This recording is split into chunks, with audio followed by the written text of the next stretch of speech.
In today's video, we are going to be studying esters. Now here we have the outline of what we'll be discussing. What are esters, isomerism, synthesis, and uses of esters. Now, esters are another group of organic compounds that contain the carbonyl group, which is a carbon bonded to oxygen by a double bond.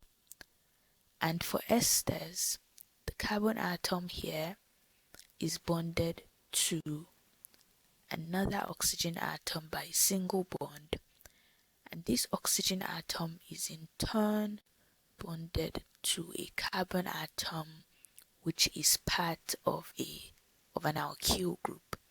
Now this is its major difference as compared to a carboxylic acid, because in a carboxylic acid what we have here is a hydrogen atom, okay, instead of a carbon atom.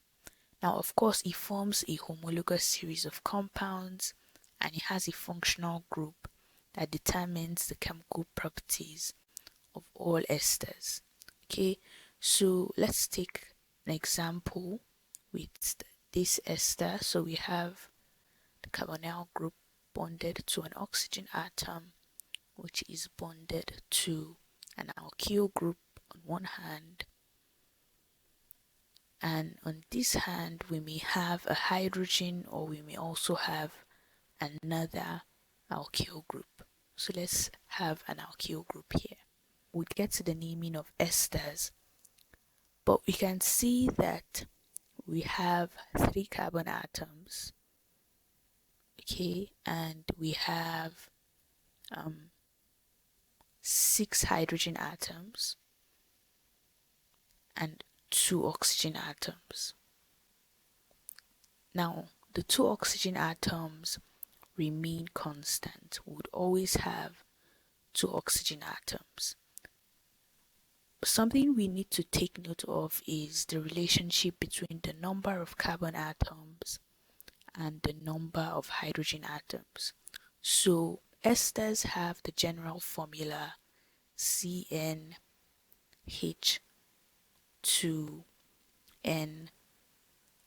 O2. Okay, so O2 would always be constant. Okay, so since we know this, we can never have n to be equals to 1. Okay, we cannot have n to be equals to 1, because in that case we would have 1 carbon atom. Okay, and that 1 carbon atom would have to be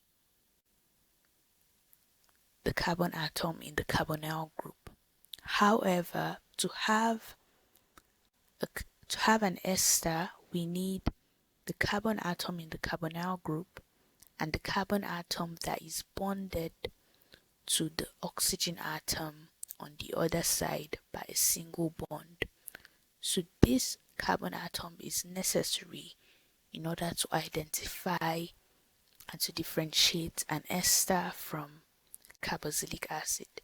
So take for example when n equals 2, so we'd have this carbon and this carbon in place, and we can decide to have hydrogen in place of this alkyl group. So if we have that, then we'd have hydrogen bonded to the carbonyl group, and then oxygen, and of course we'd have our carbon on this side. Now notice that we have 2 carbon atoms, so C2. We have 4 hydrogen atoms, H4, and constantly we would have 2 oxygen atoms, and this satisfies this general formula CnH2nO2. Okay, now let's move on to isomerism in esters. For this video, we'll be considering functional isomerism in esters. Now, functional isomerism is simply the existence of compounds with the same molecular formula but which belong to different functional groups. Now, esters exhibit functional isomerism with carboxylic acids, and we'll take an example. Okay, so we have the ester with a carbonyl group and oxygen atom here. Of course, this oxygen atom is bonded to an alkyl group, a carbon atom that is part of an alkyl group. Okay, and then we have a carbon atom here also. So we have 3 carbon atoms in total, so C3, and we have 6 hydrogen atoms in total, and of course 2 oxygen atoms. Now let's take a look at this carboxylic acid. So in this carboxylic acid, we have of course the carbonyl group and the oxygen atom with a hydrogen atom on this side, and then here we have an ethyl. Okay, so we have something like this. Hydrogen atoms are bonded in this way.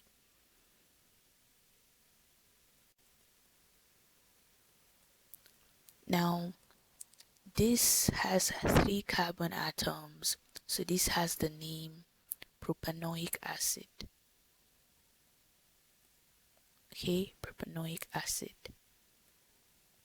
Now notice that we have 3 carbon atoms, so C3. We have 1, 2, 3, 4, 5, 6 hydrogen atoms, H6, and of course we have 2 oxygen atoms, so O2. Now notice that this molecular formula for this carboxylic acid is the same as the molecular formula for this ester. Okay, so this is to show that esters exhibit functional isomerism with carboxylic acids. Now let's take a look at synthesis of esters. Now, esters are synthesized by the reaction of carboxylic acids with alcohols. Now, although this may seem like a neutralization reaction because alcohol contains the hydroxyl group OH, and of course the acid has the H plus ion, this is not a neutralization reaction. Reason being that alcohols are not bases. Okay, we stated this in our videos on alcohols. If you'd like to see and if you would like to know why alcohols are not bases although they contain the hydroxyl group, please check out my video on alcohols. Okay, now this is not a neutralization reaction. Okay, so it's good for us to take note of that. Now if we have the carboxylic acid, ethanoic acid, okay, so we have ethanoic acid, and ethanoic acid looks like this. This is the structure of ethanoic acid reacting with the alcohol methanol. Okay, so methanol looks something like this. Okay, I would represent methanol in a different color, yellow. So we'd have the hydroxyl group, hydrogen, hydrogen, and hydrogen. So this is ethanoic acid,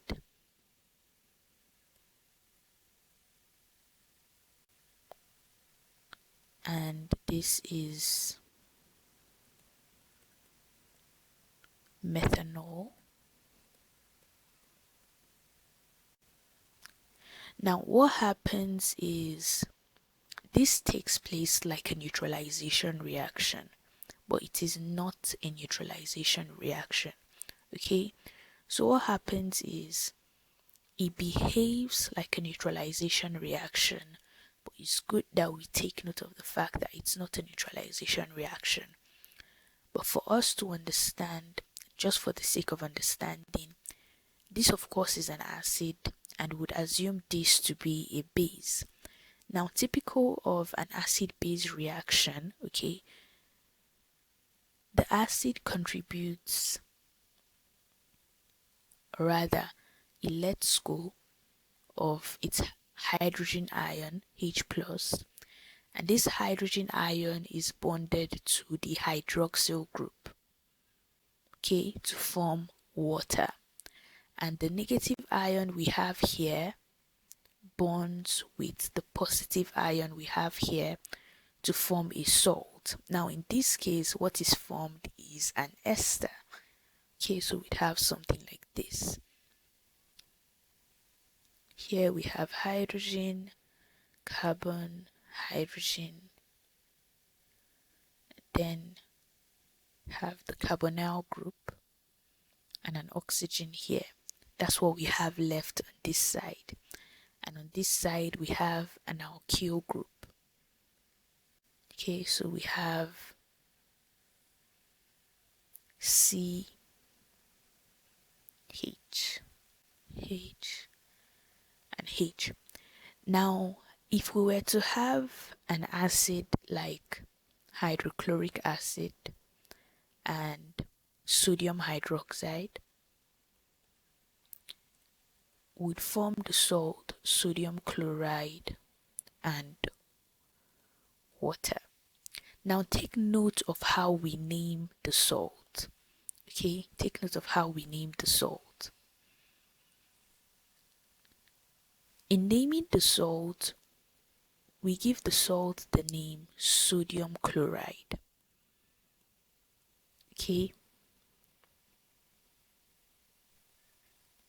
Now, sodium actually comes from the base. Okay, and chloride or chlorine comes from the acid. In other words, the base is named before the acid. Now, this principle is also followed here. Okay, notice that this part, the part in blue, is what we had from the acid, and the part in yellow is what we had from the assumed base, which is the alcohol.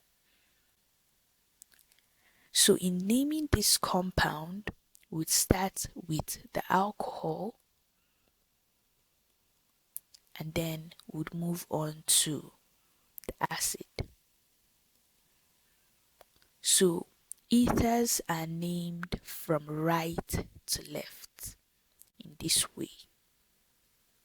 Okay, so this compound would have the name methyl, okay, because that is the part that we have from alcohol. We have methyl from alcohol in yellow, and what we have from the acid is ethanoate. Okay, so methyl ethanoate.